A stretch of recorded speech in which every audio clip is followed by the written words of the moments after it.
कुछ ऐसे लोग होते हैं जो डरावनी चीज़ों को सुनना पसंद करते हैं, या ऐसा होता है कि उनको डर तो बहुत ज़्यादा लगता है लेकिन सहेंगे नहीं, वो देखेंगे ज़रूर। कभी होता है ना कि आपको डर लग रहा है, आप खिड़की देखने चले गए, डर लग रहा है छत पर चले गए। आप ये समझ लीजिए कि जब भी आप कहीं पर बाहर जाते हो, खिड़की खोलने या छत पर वो चीज़ देखने की कहीं क्या है, डर है या भ्रम दूर कर लें, समझ लीजिए कि आपके अंदर वो आत्मा प्रवेश कर चुकी है। तभी आपके अंदर ये इच्छा प्रकट होती है कि मैं जाऊं, एक बार जाकर देखूं बाहर। वो आप नहीं जा रहे हो, वो कोई और जा रहा है, वो कोई और बाहर जा रहा है जो आपको लाना चाह रहा है। हमेशा आत्माएं एक नहीं होती हैं, कई सारी आत्माएं झुंड में चलती हैं। उनमें से एक सरगना होता है, कई सारे उनके सिपाही होते हैं। एक सिपाही आता है, आपके अंदर प्रवेश करता है और आपको ऐसा एहसास दिलाता है कि कुछ है आपके घर में। कहीं बाहर आप चले जाते हो पीछे पीछे, और जैसे पीछे जाते हो वो आत्मा अपना काम करना शुरू कर देती है। कई बार ऐसा कहा गया है कि कहीं पास अगर चौराहा है या फिर कहीं पे कोई ज़्यादा खाली स्पेस है, वहाँ पे रात में अकेले ना बैठना चाहिए, ना जाना चाहिए। देखिए, जैसे जैसे रात बढ़ती है ना, वैसे वैसे नकारात्मक शक्तियों का प्रभाव बढ़ना शुरू हो जाता है। अब ये जो चौराहे होते हैं, ये जो वीरान गलियां होती हैं जहाँ पर कोई आता जाता नहीं है, इनमें अपना प्रभाव ये आत्माएं बढ़ाना शुरू कर देती हैं। कई जगह आपने देखा होगा कि बड़ी सुनसान सी गली है, वहाँ कुत्ते बैठे हैं और अचानक आप निकले, आपकी तरफ कुत्ते ने अटैक करना शुरू कर दिया या चिल्लाना शुरू कर दिया। ये समझ लीजिए कुत्ते नहीं बैठे होते हैं, वो आत्माएं बैठी होती हैं उनके रूप में, उनके अंदर प्रवेश करके आपकी तरफ आने की कोशिश करती हैं। लेकिन जब तक आपके पास कोई काला धागा या कलावा या कोई तिलक या कोई ऐसी शक्ति है, या आपकी कुल देवी या पितृदेव आपके खुश हैं, तब तक ये चीज़ें नहीं होती हैं। लेकिन जैसे ही ये सारी चीज़ें कमज़ोर होना शुरू हो जाती हैं, कोई ना कोई आत्मा आपके साथ लग जाती है। कई हैं इंसान जिनका आभा शक्ति कमज़ोर होती है और यही वीरान जगहों से आत्मा इनके घर में प्रवेश कर जाती हैं और सर्वस्व इनका बर्बाद करना शुरू कर देती हैं। कोई इंसान बीमार हो जाता है या इनका बिजनेस लॉस हो जाता है। इसलिए बोला जाता है कि रात के समय ना तो बाहर जाओ, और जा रहे हो तो बड़ी सावधानी से जाओ, चौराहों को क्रॉस ना करो, वीरान गलियों से ना जाओ, बाहर कोई सामान दे, कोई चीज़ मत खाओ, किसी की मदद मत करो, 3 बार कोई बुलाए पलट कर पीछे मत देखना।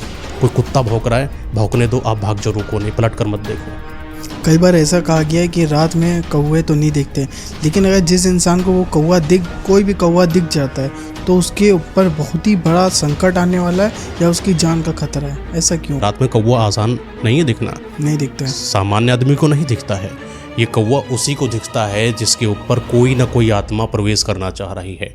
रात के समय में आपने कहीं पर पेशाब कर दिया, आप किसी चौराहे से गए, आपने नींबू या किसी ने कोई जादू टोना टोटका करा, उसको रख के पर चले आ रहे हो, तो यानी कोई ना कोई आपके साथ है।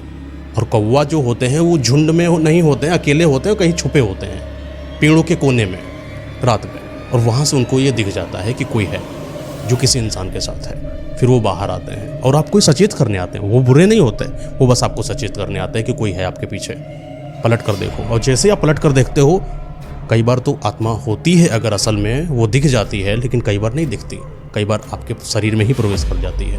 और जब आप अपने घर के अंदर आते हो, इसलिए रात में आपने देखा होगा कई लोग क्या करते हैं कि रात में कोई इंसान घर पर आया, पानी बाहर डाल दो या पानी बाहर ही पी लो या अपने पैरों को बाहर धुल लो। पहले होता था ज़माने में, घर के बाहर ही पानी धुलने के लिए वो रखा जाता था, उसी से पानी पैर वगैरह धुल लो, हाथ धुल लो, जिससे कोई भी नेगेटिविटी अगर आपके घर में आ भी रही है वो बाहर चली जाए।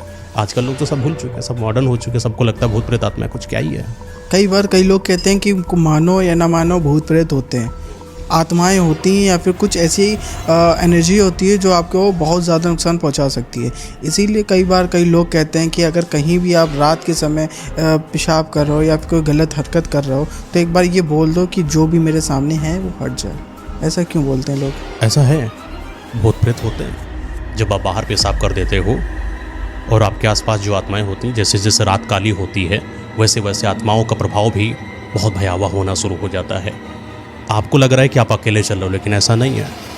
20, 25, 30, 35, 40 झुंडों में आत्माएं चलती हैं, और उन आत्माओं के झुंड में से बीच में अगर आप कहीं हो, आपने पेशाब कर दिया और किसी के ऊपर कर दिया, जो कि होता है, हो जाता है, तो समझ लीजिए उस आत्मा का सरगना आपके ऊपर नज़र रख लेता है और न चाहते हुए भी आपके साथ लग जाता है पूरा ग्रुप। कभी आपने देखा होगा पुराने ज़मानों में लोग कहते हैं रात में कहीं बाहर जा रहे हो पेशाब मत करना, और अगर कर रहे हो बाहर बोल दो, जो भी कोई हो सामने से हट जाओ। पीपल के पेड़ के पास ब्रह्म राक्षस रहते हैं, नीम के पेड़ के पास भूत प्रेतों की कई बड़ी बड़ी योनियाँ रहती हैं। आप जाओ पेशाब करके आओ, साल भर नहीं बीतेगा, कोई ना कोई सदस्य बीमार हो जाएगा, मृत्यु हो जाएगी, पंचक काल लग जाएगा, 5-5 मृत्यु होती है।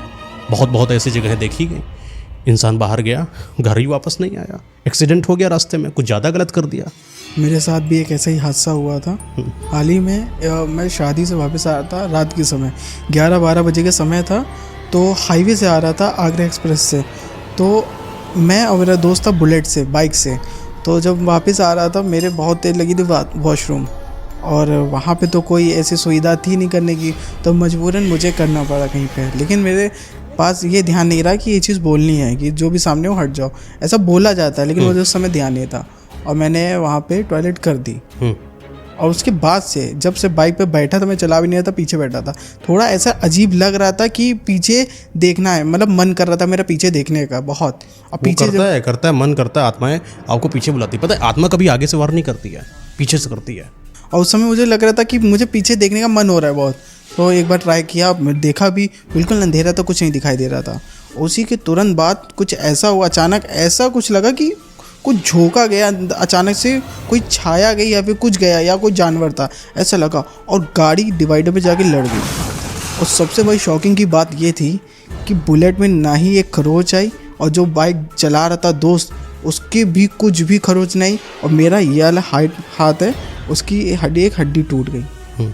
ये नहीं समझ में आया था। उसने वॉशरूम नहीं किया था, उसने कुछ नहीं किया था, वो एकदम नॉर्मल था। और मैंने पेशाब किया था, मुझे बोलना चाहिए था, मैंने लेकिन बोला नहीं। और बाद में मुझे घर पे गया तो एक बार ये बात सोची, ऐसा क्यों, मतलब उसके चोट नहीं आई, गाड़ी में एक खरोच नहीं, गाड़ी काफ़ी दूर जाके गिरी थी, लेकिन उसमें कोई भी दिक्कत नहीं हुई। और मेरा हाथ टूट गया। ये बहुत ही शॉकिंग की बात है। फिर बाद में घर वालों ने बोला कि ये कोई आत्मा का ही प्रभाव होगा। कई बार क्या होता है कि आपके साथ तो प्रभाव होता ही है, जो लोग आपके साथ हैं वो भी इसके गिरफ्त में आ जाता है, क्योंकि उनकी गलती नहीं है। लेकिन आत्माओं के साथ वो इमोशन थोड़ी ना होता है कि आपका दोस्त है, उसके साथ गलत नहीं करना। वो सबको बर्बाद करती है, एक लाइन से बर्बाद करती है। वो जितना चाहती है उतना बर्बाद करती है। आपके हाथ में लग गया, आपका हाथ टूट गया, हो सकता था कि पीछे वाले की मृत्यु हो जाती, लेकिन उसकी मृत्यु क्यों नहीं हुई, इसके पीछे भी मैटर होता है। हर एक शरीर के प्रतिरूप शरीर होते हैं, वो पुण्यों से कमाए जाते हैं। आपने कोई पुण्य करे तो एक शरीर का निर्माण होता है। इंसान को कई बार लगता है ना कि मैं जो है सो गया, लोगों ने बोला ना कि सो गए तो आत्मा निकल कर बाहर जाती है विचरण करने के लिए, लेकिन इंसान मरता क्यों नहीं? आत्मा तो नहीं है ना शरीर में। आप जगाते हो, इंसान कहाँ जगता है? हाँ।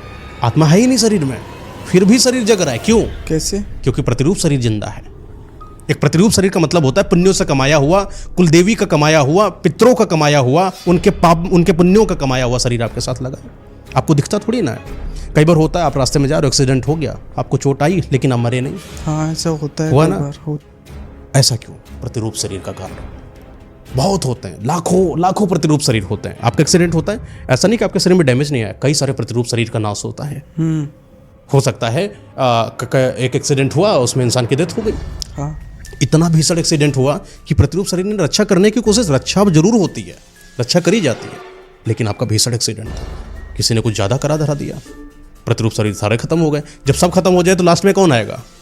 आपकी आत्मा, ओरिजिनल वाली। ओरिजिनल आत्मा के देखिए, हर एक, जैसे एक आत्मा है, एक कहीं पर भी लोग कॉन्सेप्ट नहीं समझते हैं। लोगों को लगता है ये सब क्या बता रहा है। एक आत्मा है, अकेली आत्मा कभी नहीं चलती है, आत्मा का ग्रुप चलता है, ठीक है? 40-50 आत्मा, उसमें एक सरगना है, एक सिपाही है, एक चौकीदार, ऐसा समझिए। एक इंसान के साथ, एक आत्मा के साथ। अभी इंसान की बात नहीं कर रहा मैं डार्क की बात कर रहा, नकारात्मकताओं की बात कर रहा।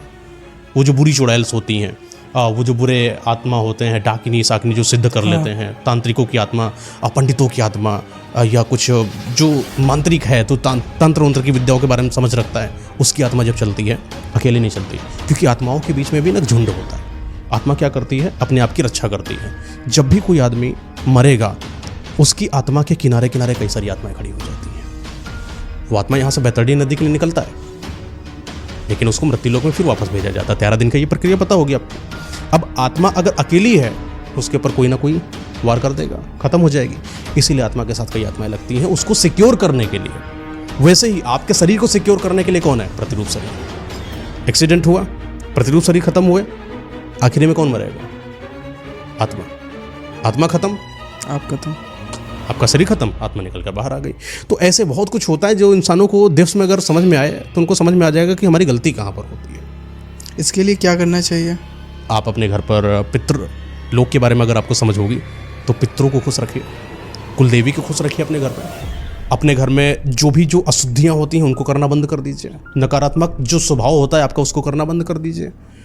कई लोगों के घर में तो नियम ही नहीं पता है, मंदिर है, पूजा नहीं हो रही है, शाम का समय है, बाहर दीपक नहीं जल रहा है, पीपल के पेड़, बरगद के पेड़ की कोई महत्व ही नहीं है। आज से पुराने ज़माने में कई लोगों ने इन देवताओं के साथ साथ में कई बुरे बाबाओं को भी पूज लिया था। उनका कुछ नियम था, उन नियमों को जब वंशज को बताया नहीं गया तो धीरे धीरे वंश बर्बाद हुए। आपने देखा होगा कि कोई इंसान बहुत अमीर था, एकदम गरीब हो गया। हाँ होता है। और कोई इंसान एकदम अमीर है, एकदम अमीर हो गया। लोग बोलते हैं इल्यूमिनाती आजकल के ज़माने में, किस्मत चमक गई, किस्मत चमक गई। लेकिन ऐसा नहीं है, आज से बहुत पहले हुआ करता था। एक बाबा थे, मुझे तो पूरी स्टोरी पता है इसके बारे में।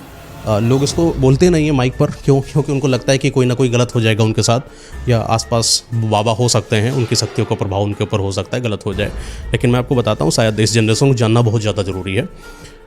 पुराने समय में एक सपना आता था बूढ़े बुजुर्गों को, क्योंकि हमारे लिए तो बूढ़े बुजुर्ग हो, दादा लोग, उनके सपना आता था कि आपको पैसा चाहिए, अमीर बनना है।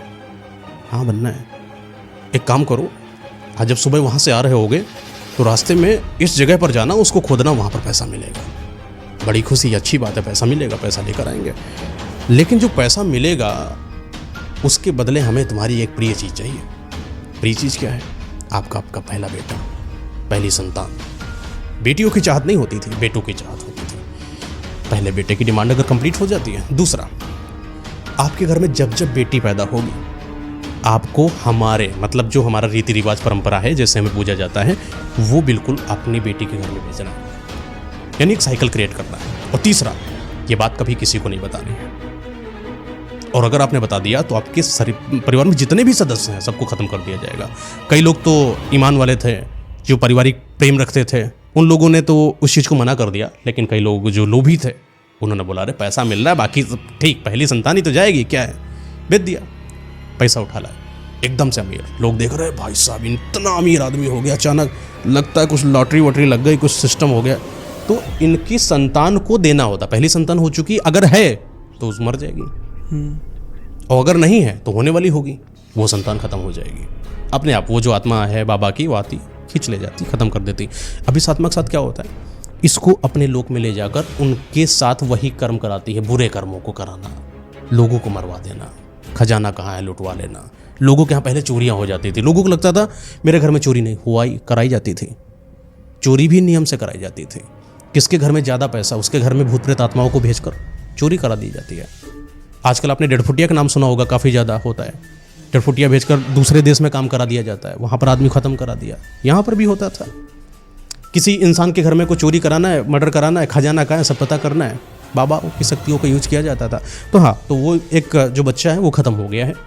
अब इनकी परंपरा कैसी है, घर के अंदर एक आर बना है। आर को तो आजकल लोग समझेंगे नहीं, ऐसा समझ लेते हैं, एक ऐसे झोपड़ी है, ठीक, ऐसे ट्रायंगल बना है, फिर ऐसे चौकोर, फिर ऐसे। गांव में दीवालों के बाहर बना होता था और उसको गेरू से पूजा जाता, लेपा जाता था और उस पर डेली रखी जाती थी, ठीक है। जिनके घर में आर हैं मतलब उनके घर में बाबा का प्रवेश है। डेली क्या रखी जाती डेली थी? डेली मतलब कि दीपक का मिट्टी होता है, उस पर कड़वा तेल और वही बाती उती लगा के दीपक हाँ, दिया। तो आर लग गया आपका घर में। उनके घर के अंदर एक ऐसे कमरे का निर्धारित किया जाता था जो उन बाबा को ही दिया जाता था, या कोई ऐसी पर्टिकुलर जगह, अगर ज़्यादा बड़ा घर नहीं है तो छोटा सा जगह बाबा के लिए, वहाँ पर भी आर बना होता था। शुभ लाभ नहीं बनाते थे, वहाँ एक ट्रायंगल निशान होता था, ऐसे ऐसे ऐसे 3-4 बार कट के, ठीक। वहाँ पर दीपक जलाना है शाम को। दीपावली में भी पूजेंगे, होली में भी पूजेंगे, जिस तरीके से आप भगवानों को पूज रहे हो उस तरीके से उनको भी पूजेंगे। मतलब भगवानों की श्रेणी में ही उनको रखना है, बाबा को। और घर के हर सदस्य को उनके प्रति श्रद्धा होनी चाहिए, ये चीज़ है। बच्चा पैदा होंगे, बेटी भी पैदा होगी उनके घर में नियमानुसार। अब जब बेटी पैदा हो चुकी है, शादी होने की है, बड़ी हो गई है, ससुराल में कैसे भेजेंगे? कपड़े के साथ, मिठाई के साथ, सिंदूर, और वहाँ पर जो बाबा के आर में गेरू है, गेरू को थोड़ा निकाला, उसे में रख दिया करके, कपड़े में डाल दिया या फल फलहरी में डाल दिया, मिठाई में डाल दिया और करके भेज दिया गया। गेरू क्या चीज़ होती है? गेरू एक मतलब मिट्टी होती है, आप लोग क्या समझेंगे, एक गांव में होती है, अभी भी चलती, लोग लिपते हैं उससे, ठीक है। तो वो गेरू उसमें भेजी जाती, गेरू से ही उन बाबा का प्रवेश यानी स्थानांतरण इधर से उधर कराया जाता था। तो अब जैसे ससुराल में प्रवेश कर गई, तो इन बाबा का प्रवेश ससुराल में हो गया। अगर आप ससुराल वाले क्या करेंगे, उनको पूजना पड़ेगा बाबा को, उनको पता कैसे चलेगा जब उनके घर में कुछ दिक्कतें होना शुरू हो जाएंगी, मृत्यु होना शुरू हो जाएगी? नहीं, आपने कहा था कि बताना नहीं है ना, मैंने बताना नहीं, बताना नहीं तो बताएगा कौन? तांत्रिक बताएगा। वहाँ भी तो हर एक घर के अपने बाबा होते हैं। जैसे कि अपने घर में पंडित होते हैं, तो पंडित सचाते हैं ना कि आपके घर में ये प्रॉब्लम आ रही, मतलब कि बाबा भिजवा दिया। तो पहले के लोगों को तो इतना पता होता था कि भाई अगर ऐसा कोई समस्या है, ससुराल में भेज दिया गया, बताएंगे नहीं, वैसे भी हमारे ससुराल वाले, अब भेज तो दिया गया नियम अनुसार, उनको इतनी अंडरस्टैंडिंग थी। अब ससुराल में आ गया तो उनको यही बताया जाता था कि आप सब लोग फिर उनकी पूजा करना शुरू करो, फिर वही नियम अनुसार आपका बड़ा बेटा खत्म हो जाएगा। उसके बाद कई सारे रीति रिवाजों का भी चलन चला कि लड़कियां मांगलिक होने लगी। लड़कियां मांगलिक नहीं होती थी। पहले लड़के से आपने शादी करा दी, पहले लड़का संतान तो जाएगा ना, चला गया, दोस्त कहाँ पर लाला गया?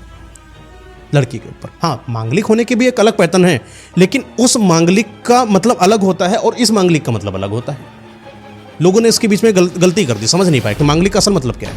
मंगल वाला सीन अलग हो गया, लेकिन यहाँ पर जब पति मृत्यु हो गई तभी लोग कहते थे कि बिटिया जब से इनके घर पे आ गई तब से सब डेथ होना शुरू हो गई, अच्छा, मृत्यु होना शुरू हो गई। सब कुछ बढ़िया चलता था, जब से बारात हो गई तब से हमारी लड़की मति भ्रष्ट हो गई। क्यों? बाबा आ गए, बाबा का प्रवेश करा दिया गया। अब इसका निवारण कैसे होता है? आजकल के लोग तो सीधा शादी बारात हुई, सामान लेके चले आए घर पे, देखा ही नहीं कहाँ पर क्या करना है। जब भी कोई ससुराल से सामान आता है, सामान खोल लिया चौराहे पर, सारी चीज़ों को चौराहे पर फेंक दिया जाता है। अगर कोई सिंदूर या कोई नींबू अगर कुछ दिख जाता था, बोला नहीं जाता था। ये कौन जानता था? ये दादी बाबा लोग जानते थे, घर के बड़े बुजुर्ग, उनको पता होता था ऐसा कुछ है। वो उसको निकालकर चौराहे पर डालकर, और पानी होता था जल से, घर से लेकर आते थे जल, और ये जल डाल देते थे उल्टा, बोलते बाबा जहाँ से आओ वहीं जाओ, तो बाबा भी प्रवेश नहीं होता था ससुराल में। अच्छा, हाँ, ये नियम है, आज भी होता है। आज भी कई लोगों ने देखा कि रिश्ते नहीं चल रहे, डाइवोर्स हो रहा है, प्रॉब्लम चल रही। लड़की आई, सास के बीच में पटरी नहीं खा रही, नंद भौजाई सिस्टम चल रहा है, पटरी नहीं खा रहे एक दूसरे के बीच में। क्यों? क्योंकि तुम लोग समझ नहीं रहे हो प्रॉब्लम कहाँ पर क्रिएटेड है। मेरे पास कई सारे ऐसे केसेस आते हैं जहाँ पर लोग बताएंगे कि मेरी शादी को 2 महीने नहीं हुए, लड़की बता रही कि तलाक दे दो। लड़की नहीं चाह रही है, वो बाबा ही नहीं चाह रहे कि रिश्ता बने। भैया तुम्हारी मृत्यु होना तय है, तुम्हारे घर में कोई ना कोई सदस्य जाएगा। फिर आप उसको बोलोगे आकस्मिक हो गया, भगवान की चाहत। अरे नहीं यार, हर चीज़ भगवान की चाहत नहीं होती है। कभी कभी नकारात्मक आत्माओं का भी वास होता है, कभी कभी बुरी शक्तियों का भी प्रभाव होता है, कभी कभी परिवार गिरफ्त में आ जाता है ना चाहते हुए भी। लड़की है, पीरियड में है, कहाँ जा रही है? छत पर सायंकाल में। क्यों जा रही हो? मना है ना। वीरान जगह पर जाना है, क्यों जाना है? मना है। शादी हो चुकी है, लड़की है, बोला जाता है कुछ दिन तक घर के अंदर रहो, क्यों जाना बाहर? हनीमून मनाने की नीड क्या है? अलाउ ही नहीं है। मंत्रोच्चारण करा गया है पहले ही दिन तुम्हारा, पंडित जी ने इतने सारे मंत्र डाले हैं, एक दिन में तो काम हो नहीं जाता। सीमेंट है आपके घर पे, घर बनाया आपने, सीमेंट लगा दिया, ईंटा मजबूत हो गया क्या? कितने दिन लगता है? काफ़ी दिन, 7-8 दिन मिनिमम लगता है। बिल्कुल। वैसे भी मंत्र होता है, मंत्र तो पढ़ दिया गया, आप दोनों के आत्माओं का मिलन तो करा दिया गया। कितनी जल्दी? अभी भैया रुक जाओ, 1 महीना 1.5 महीना जितना नियम अनुसार होता है, तब तक मंत्र जब तक मजबूत नहीं होते तब तक आपके ऊपर दिक्कतें हैं। इसलिए क्या बोला जाता है? लड़कियों को बाल खोल के नहीं जाना है, शादी हो चुकी है, बाहर नहीं जाना है, किसी फालतू इंसान से नहीं मिलना है, कोई भी कोई चीज़ें नहीं लेना है, शगुन के नाम पर कोई कुछ भी चिपका दे रहा नहीं लेना है। लेकिन लड़कियाँ ले रही हैं, प्रॉब्लम है। लहंगा बाहर से नहीं खरीद के लेकर आना है, क्योंकि आपके लहंगे पर ही तो मंत्रोच्चारित करा गया है। और दूसरा अगर लहंगा लेकर आ रही हो तो नकारात्मकताओं का प्रभाव आपके ऊपर होगा, आपके घर पर।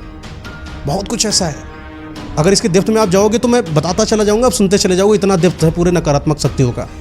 मैंने लाल किताबें क्या क्या नहीं पढ़ा इस बारे में, लाल किताबें हैं, बाबाओं से मैंने सुना है, मैं रहा हूँ उन सब चीज़ों में, बचपन से सब चीज़ों में जानता आया हूँ। कोई इंसान है मुझे बता दे कि इनके घर में क्या दिक्कत है, कुंडली आप दिखा दीजिए मुझे, मैं बता दूंगा आपकी कुंडली सही है कि गलत है। कई लोग कुंडली गलत बता देते हैं। और आपको पता है जो आपने वो केस बता रहे हो जो पेशाब वाला, आपने पेशाब कर दिया, वो आत्मा कुछ कर रही होगी। वो जब आत्माएं हमेशा बिजी होती हैं, ऐसे बैठी नहीं रही होती हैं, वो या तो किसी का नुकसान कर रही होती हैं या किसी की आत्मा के साथ गलत कर रही होती हैं। आपको दिख नहीं रहा, आपको आंखों को ना अलग हटाना पड़ेगा। ये जो आप दृश्य देख रहे हो ये सिर्फ आपकी आंखें देख रही हैं, आपके अंतरात्मा में जाना पड़ेगा, होता ना, तीसरी आंख खोलना पड़ेगा, तब भूत प्रेत आत्माओं को भी हम देख सकते हैं। कुछ ऐसे सिद्ध बाबा रहे हैं जो आप सामने बैठे हो, बता देंगे कि आपके बगल में कौन कौन बैठा है। तांत्रिक तंत्र साधना क्यों करता है? उसको पता होता है कि पीछे कौन सी आत्मा है, किस आत्मा में प्रभाव ज़्यादा है, किस आत्मा में कम है। आपने पेशाब करा, किसी ऐसी आत्मा के ऊपर कर दिया जो कुछ कर रही थी, आपने उसके उस कार्य में विघ्न डाल दिया। कई आत्माएं होती हैं जिनका हो सकता है कि आज ही उनको मोक्ष मिल जाए, और वो कुछ कर रहे हैं, ऐसे बैठी हैं अपना मोक्ष यातना कर रही हैं, और आपने उनके ऊपर पेशाब कर दिया। अब वो फिर 10,000 साल यहीं पर योनि में रहेंगी। 10,000 साल मिनिमम 10,000 साल यातना झेलनी पड़ती है आत्मा को। और आपने विदिन डाला तो आपके साथ क्या होगा? गलत होगा। कई लोगों को पता नहीं है 10,000। अब वो बहुत रेयर केस होता है कि वो कुछ ऐसा कर रही है और आपने पेशाब कर दिया, या कुछ वो बैठी ही है संभोग कर रही है आत्मा। आपको पता है आत्मा संभोग करती है? नहीं। एक मेल की आत्मा एक फीमेल का मर्डर करती है और अपने घर पर लेकर आती है। घर इनका कहाँ पर है? पीपल के पेड़ पर, बरगद के पेड़ पर। लोग कहते हैं पीपल पे भगवान का वास है। अरे भाई, भगवान का वास दिन में है, रात में थोड़ी ना है। रात में तो कोई और है। अच्छा। हाँ, वीरान जगहों पर कई सारी आत्माएं हैं जो पुरुषों को बुलाती हैं, लड़कियां जो आत्माएं बन जाती हैं। देह की चाहत किसको नहीं है? प्रकृति देह की चाहत पर ही बनी है। प्रकृति का ये नियम नहीं बिल्कुल भी कि आप अपने रिश्तों को संभालो, इमोशन हटा के प्रकृति का निर्माण होता है। आत्मा है लड़की की, उसको चाहिए शारीरिक सुख, वो लड़के को अपनी तरफ आकर्षित करती है। कुएं में बैठी आवाज़ आ रही है, बहुत मधुर मधुर सी आवाज़। पुरुष गया, फंस गया, उसकी आत्मा को खींच लिया। क्या पता संभोग कर रहे हो, उस समय आपने विधि कर दिया। वीरान जगहों पर कोने में कई लोग चले जाते हैं ना कोने पर। हाँ। कोने पर नहीं जाना चाहिए। वीरान जगहों के कोने हमेशा आत्माओं का सेफ जोन होता है। कई लोग बोलते हैं ना पेशाब किया मैंने, वहाँ चले जाओ, थोड़ा दूर चले जाओ, गंदगी में चले जाओ। अरे भाई, गंदगी ही तो उनके लिए स्वर्ग है, आत्माओं के लिए। आपके लिए वो गंदगी, उनके लिए स्वर्ग है। आपको लग रहा है कि कोई बीमार इंसान है, मलमूत्र कर रहा है, वो उसको खाते हैं चाव से। जैसे आप पनीर खा रहे हो, स्वादिष्ट, मज़ा आ गई बिल्कुल, पिज्जा, उनका वही स्वादिष्ट है। कोई इंसान मर गया है, खखार निकल रही है, उनके लिए वो पार्टी है, आत्माओं की, वो उनको पसंद है। और आप पेशाब भी कहाँ करने जा रहे हो? गंदगी थोड़ा ऐसी जगह ढूंढे जहाँ गंदा है, गंदा है। थोड़ी ऐसी जगह देख ले जहाँ पर कोई देख ना ले, वीरान जगह ढूंढ ले थोड़ा। हाँ। कोने में घुस जाए जरा, वहाँ पेड़ के पीछे घुस जाएंगे लोग, वहाँ पर जाकर पेशाब कर रहे हैं। क्या होगा इनके साथ? गलत होगा। जो चीज़ नियम में नहीं वही तुम करो। तुम खुलेआम करो, पेशाब करना है बाहर, मन करता है, बहुत ज़्यादा लग रही है, प्रॉब्लम हो रही है, खुलेआम करो, खड़े हो जाओ, वीरान जगह जाने की जरूरत नहीं, कूड़े नहीं, साफ जगह पर। अच्छा। साफ जगह पर पेशाब करिए। बोल दीजिए कोई भी हो, आत्मा हो, हाथ जोड़ रहे हैं, बाबा हो हाथ जोड़ रहे हैं, जिन जिन्ना तो हाथ जोड़ रहे हैं, हट जाओ। तुरंत नहीं बोलना, 1 मिनट, कम से कम आधा सेकंड, 1 मिनट वेट करिए। मौका दोगे ना हटने का। आपसे बोलो उठो भाई, कितनी जल्दी उठोगे? 1 मिनट, आधा मिनट तो लगेगा। मिनिमम आधा मिनट तो लगेगा ना। बिल्कुल। इतना समय दो। और अगर आपको हमारी बातों विश्वास नहीं हो रहा है, आपको लगता है कि पेशाब कर दिया क्या बड़ी बात है और वहाँ आत्मा क्या होगी, मैं आत्मा दिखा देता हूँ आपको। ये नाक का सेंटर है ना, आंखों को ऐसे आधा आधा बंद करिए, आधा आधा देखिए यहाँ पर ना, देखते रहिए नाक का ऊपरी हिस्सा। और आप देखोगे कि आपके आसपास से कोई छू कर गया आपको। हवा तेज हो गई, हल्की बारिश हो गई, अनचाही बारिश हो जाती है, धूप नहीं निकली होती, दोपहर में धूप हो जाती है, हल्की सी आपको महसूस होगा। लेकिन जैसे आप आँख खोलोगे सब नॉर्मल हो जाएगा। हो सकता है कि आपको ऐसा लगे कि किसी ने धक्का देने की कोशिश करे, लेकिन ये रिस्क पर होता है, ये करना नहीं। क्योंकि ये जब होता है ना, तब आत्मा सब जानती है कि तुम कुछ कर रहे हो। आत्माओं को इतना तमीज है, आपको नहीं तमीज, क्योंकि आप देख नहीं पा रहे हो। आत्मा देख रही है, देखने की कोशिश कर रहा है हमको, और वो तुम्हें लात मार देगी। खाई पर बैठे हो, धक्का दे दिया, पैर खिसक गया, नीचे गिर गया, तुम मर जाओगे। तो कभी भी आत्माओं को ये भी ना एहसास होने दो कि तुम उनको देख रहे हो या देखना चाह रहे हो। हाँ, रात का समय किसी चीज़ को गौर से एकदम देखते ना रहो भैया, बहुत दिक्कत है इसमें। आत्माएं देख लिए, अगर उसने, आत्माओं को नहीं पता, उनकी बुद्धि नहीं होती, देखो दिमाग उनका काम नहीं करता है। वो जो चीज़ देखते हैं एक्ट करते हैं, इंस्टेंट एक्ट करते हैं। उन्होंने देखा कि तुम उसको क्यों देख रहे हो, क्या पता उनकी वो पार्टनर हो, आप घूरे जा रहे हो, बुरा लग गया आत्मा को। अभी तो तुम जिंदा हो, तुम्हारे पार्टनर को कोई देख ले, बुरा लगेगा ना। बिल्कुल लगेगा। आत्मा को बुरा लग गया, तुम्हारे साथ क्या कर देगी वो? ये होता है, आदमी को गुस्सा लगता है तो पता नहीं क्या कर दे, आत्मा को गुस्सा लग गया तो तुम्हारा सर्वनाश। और अगर वो बैठी तुम उसको देखते जा रहे हो, घूर दिया अगर उसने लगातार, तुम्हारा काम तमाम, गए काम से। वैसे तो आपने काफ़ी ऐसी चीज़ें बताई जो सुन के डर लग रहा है, और काफ़ी चीज़ें हम जानना चाहते हैं आपसे, लेकिन सवाल कुछ ही हैं और बाकी कोई बात नहीं, एक नया पॉडकास्ट रखिए, मैं आप पूरा डिटेल डेप्थ में आप इन लोगों से पूछिए क्या क्या जानना है, मैं बताऊंगा पूरे दिन, एक एक टॉपिक को मैं खोल के बताऊंगा। लोगों को बड़ा भ्रम रहता है ना कि ये तंत्र मंत्र साधना क्या होता है, मैं ऐसा खोल के बता दूंगा ना, आपको समझ में आ जाएगा यार ये भी है, भगवान है ना, क्यों पूछ रहे हो? सही बात। क्यों पूछ रहे हो भगवान को? वो है इसीलिए पूछ रहे हैं ना। नहीं, इसलिए नहीं, क्योंकि तुम्हें डर लगता है। किससे? कुछ है गलत, घर में पापा की स्थिति क्यों है, कहीं कुछ बिगड़ना चाहिए, भगवान को आना क्यों पड़ा? बहुत सारा नकारात्मकता भरी हुई थी। आप ये लाइट बंद कर दो, क्या दिख रहा है? अंधेरा। मेन क्या है? अंधेरे को छुपाने के लिए आपने लाइट जलाया है। लाइट जाती तो अंधेरा थोड़ी ना आता है। आपको अंधेरे से डर लगता था, इसलिए आप लाइट का निर्माण करते हो। ये तो कुछ नहीं है, बताइए आपने, मतलब आपके कहने का मतलब अंधेरा हमेशा रहता है। अंधेरा ही है, सर्वस्व अंधेरा है। आप कहीं पर निकल जाओ अपने घर से बाहर, लाइटें वाइटें हटा दो, क्या क्या क्या है, सब अंधेरा है। जब तक सूरज की रोशनी पड़ती है तब तक अर्थ उस वाले सिर्फ हिस्से को सिर्फ जगमगाता है बस, पिछला क्या होता है? अंधेरा। यूनिवर्स क्या है? अंधेरा, सब अंधेरा है। तो अंधेरा ही सत्य है, नेगेटिविटी ही सत्य है, नकारात्मकता ही सत्य है, भूत प्रेत आत्मा ही सत्य है। भगवान पूजा जाता है इसलिए क्योंकि भैया रक्षा कर दो बजरंगबली हमारी, बचा लो। बचा लो बचा लो, त्राहिमाम त्राहिमाम भगवान, बहुत दिक्कत हो रही, परेशानी हो रही, इसलिए तो समझो वो चीज़ जिससे तुम्हें डर लग रहा है लोग समझ रहे, लोग पूज रहे भगवान को, भगवान को पूजो, अच्छी बात है। अरे जानो तो क्यों पूज रहे हो, जानो तो डर कहाँ से पैदा हुआ है। सही बात। हमें चोट लग गई, हम मरहम लगा रहे, अरे पता कैसे चलेगा भाई, लगी कैसे? चोट लगी वो गलती नहीं करोगे, गलती जानो पहले हो कहाँ से रही है, तभी ना बचोगे। भगवान को पूछो, भगवान भी कहता है कब तक बचाएं, ये दिन भर तो फंसा रहता है। काफ़ी चीज़ें जो लोगों को पता ही नहीं है, वो कर क्यों रहे हैं, उसकी वजह क्या है, उनके पीछे का रहस्य क्या है, इसके बारे में पता ही नहीं है। मैं जनता से कहना चाहता हूँ, आप सभी के मन में कोई भी क्वेश्चन है, जो वीडियो देख रहा है, जो जानना चाहता है, कई चीज़ें भूत प्रेत आत्मा जिनके बारे में जानना चाहता है, आप कमेंट बॉक्स में अभी लिखें और दोबारा आपको पॉडकास्ट में हम ज़रूर बुलाएंगे। आपसे मिलकर बहुत अच्छा लगा। Thank you so much.